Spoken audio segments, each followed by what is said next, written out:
WAKR. Time to go to film school. Film study professor, my good friend Joe Fortunato on board with us.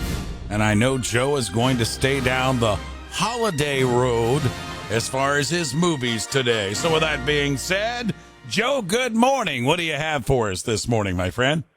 Good morning, Ray. Good morning, everybody. And yes, we continue our look at holiday movies this week with one of the all-time favorites, A Christmas Story from 1983. In fact, it was released on November 18th, 1983. It was directed by Bob Clark. It was written by Gene Shepard, who also did the voiceover as the adult Ralphie. And it starred Melinda Dillon, Darren McGavin, and, of course, the star of the film, Peter Billingsley, as Ralphie. Now, over the years, the critical reputation of this film has grown considerably. And now it's sort of regarded as one of the best films of 1983, but it was really a sleeper. It was overlooked when it came out. It was released just before Thanksgiving in 1983. It had a little bit of success, but by Christmas of 83, just a month or so later, it wasn't really playing in any, only about 100 theaters by January. Its earnings were about $19 million, and it didn't cost a lot to make, so it didn't make a profit. But it was really the years since, mostly due to television airings and home video, that A Christmas Story has now become widely popular, and it's an annual Christmas special. In fact, it's number one on a couple of different lists. AOL ranked it their number one Christmas film of all time. IGN ranked it the top holiday film of all time. It's been ranked, way up there in a number of other polls. And really, largely, that's because and as a result of, it's now, as most people know, it does a 24-hour marathon every Christmas on TNT or TBS, or both of them, actually. And that started in 1997, believe it or not. So it's been a tradition for quite a long time, and that's made it very, very popular. And I know I, for one, look forward to it every year. Joe, with that being said, and of course this movie hits home with the house on the west side of Cleveland, but they hunted a long time and actually ended up in Cleveland with the house and Higbee's and such. And I thought maybe you could go down that background story of the movie that fictionally takes place in Indiana, but filmed in Cleveland. Yeah, it is, as you mentioned, it's set in Indiana. That's where Gene Shepard grew up, but filmed in Cleveland. The Higbee's downtown in Cleveland was one of the key attractions of the production crew. They did scout Indiana, and they just didn't find any charm. But they did find it here in our local Cleveland area, and especially the Higbee's department store, which allowed them to film there, which is now closed. It's now the Jack Casino, if anyone's looking for it. But the Christmas Story house is still, not still, it has become a destination, an attraction. And you can go and visit the Christmas Story house right here in Cleveland in the Tremont neighborhood. And not only is the house there, it has been restored to kind of match what has gone on in the film, but there's a whole museum there and the Bumpus house next door. So it's a whole thing. Ironically, the house is currently up for sale. They don't list a price, but if you're ambitious and want to take that on, you can actually buy the Christmas Story house and all of its environment. The people of Cleveland were really cooperative during filming, donating a lot of antique vehicles from all over the city that helped authenticate the production design. In downtown Cleveland, there was Automobile Club members whose cars were given special routes to the public square.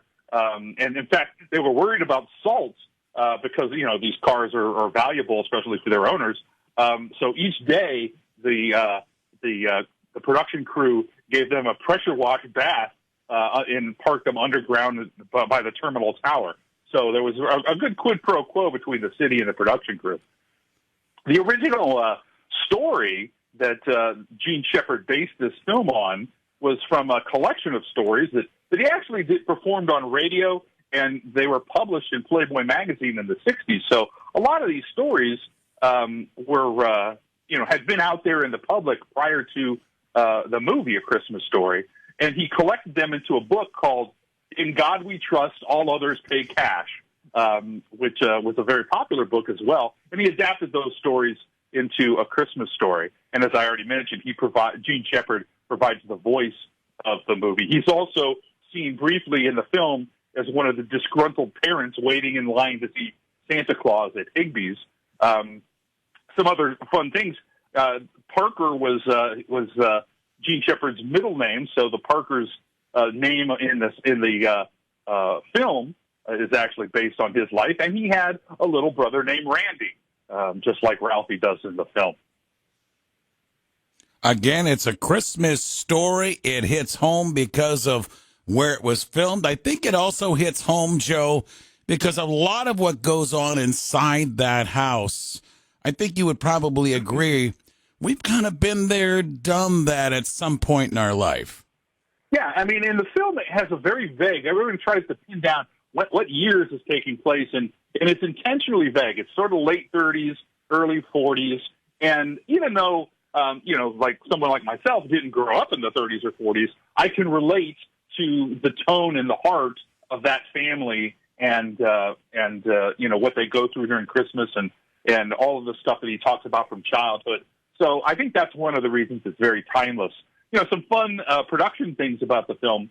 The famous scene where Flick's tongue gets stuck to the flagpole.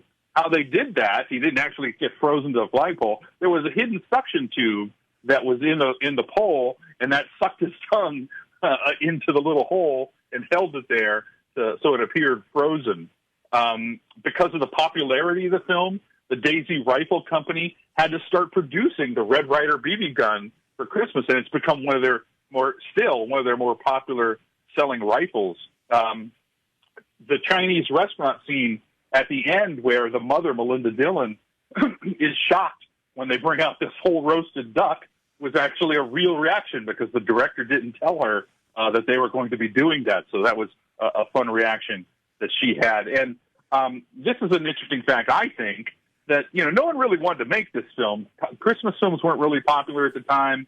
It wasn't a whole lot. But Bob Clark, who was the director, actually had some success with the teen sex comedy Porky's, which some of you might remember. Pretty raw stuff.